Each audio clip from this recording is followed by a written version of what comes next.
ಮೈಸೂರಿಗೆ ಆಗಮಿಸಿದ್ದಾರೆ ರಾಷ್ಟ್ರಪತಿ ದ್ರೌಪದಿ ಮುರ್ಮು. ಮೈಸೂರು ವಿಮಾನ ನಿಲ್ದಾಣದಲ್ಲಿ ರಾಷ್ಟ್ರಪತಿಗಳಿಗೆ ಅದ್ಧೂರಿ ಸ್ವಾಗತವನ್ನು ಕೋರಲಾಗಿದೆ. ಮುರ್ಮು ಅವರು ಮೈಸೂರಿಗೆ ಬಂದಿದ್ದಾರೆ.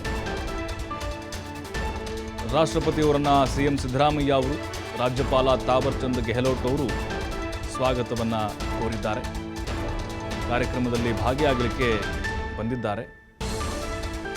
ಅದರಲ್ಲೂ ಮೈಸೂರಿಗೆ ದ್ರೌಪದಿ ಮುರ್ಮು ರಾಷ್ಟ್ರಪತಿ ಆದ ಮೇಲೆ ಮೊದಲ ಬಾರಿಗೆ ಭೇಟಿಯನ್ನು ಕೊಡ್ತಾ ಇರೋದು. ಬಂದಿಳಿತಾ ಇದ್ದಂತೆ ಮುಖ್ಯಮಂತ್ರಿ ಸಿದ್ದರಾಮಯ್ಯನವರು ಹಾಗೆ ತಾವರ್ ಚಂದ್ ಗೆಹ್ಲೋಟ್ ಅವರು ಹೂಗುಚ್ಛವನ್ನು ನೀಡೋ ಮೂಲಕ ಅವ್ರನ್ನ ಬಹಳ ಗೌರವದಿಂದ ಪ್ರೀತಿಪೂರ್ವಕವಾಗಿ ಬರಮಾಡಿಕೊಂಡರು.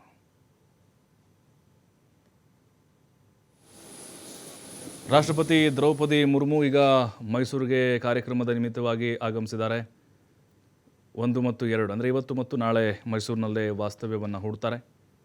ಸಿದ್ದರಾಮಯ್ಯನವರು ಕೂಡ ಈಗ ಮೈಸೂರು ಪ್ರವಾಸದಲ್ಲೇ ಇರೋದರಿಂದಾಗಿ ತಾವರ್ ಚಂದ್ ಗೆಹ್ಲೋಟ್ ಅವರು ಕೂಡ ಅಲ್ಲಿಗೆ ಹೋಗಿ ಮಂಡಕಳ್ಳಿ ವಿಮಾನ ನಿಲ್ದಾಣದಲ್ಲಿ ದ್ರೌಪದಿ ಮುರ್ಮು ಅವರನ್ನು ಬಹಳ ಗೌರವದಿಂದ ಬರಮಾಡಿಕೊಂಡರು.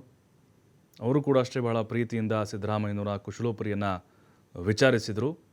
ಅದರಲ್ಲೂ ಮೈಸೂರಿನ ಸಂಸ್ಕೃತಿ, ಅದರ ಜೊತೆಗೆ ಅಲ್ಲಿನ ಕೆಲವೊಂದಿಷ್ಟು ವಿಚಾರಗಳು, ಇದರ ಬಗ್ಗೆ ಕೂಡ ಸಿದ್ದರಾಮಯ್ಯನವರು ಬ್ರೀಫ್ ಆಗಿ ಅಲ್ಲಿ ಮಾತನಾಡ್ತಾ ಇದ್ದರು. ಯಾಕಂದರೆ ಈಗ ದಸರಾ ಬೇರೆ ಬರ್ತಾ ಇದೆ ಅಲ್ವಾ, ಹಾಗಾಗಿ ಮೈಸೂರನ್ನ ನೋಡೋದೇ ಈ ಸಂದರ್ಭದಲ್ಲಿ ಚೆಂದ. ಅದರ ಬಗ್ಗೆಯೂ ಕೂಡ ಮಾಹಿತಿಯನ್ನು ಕೊಟ್ಟಿದ್ದಾರೆ. ದ್ರೌಪದಿ ಮುರ್ಮು ಕೂಡ ಅಷ್ಟೇ ಖುಷಿಯಾಗಿಯೇ ತಾವರ್ ಚಂದ್ ಗೆಹ್ಲೋಟ್ ಅವರು ಮತ್ತು ಸಿದ್ದರಾಮಯ್ಯವರ ಜೊತೆಗೆ ಕೆಲ ಕಾಲ ಮಾತುಕತೆ ನಡೆಸಿದ್ದಾರೆ.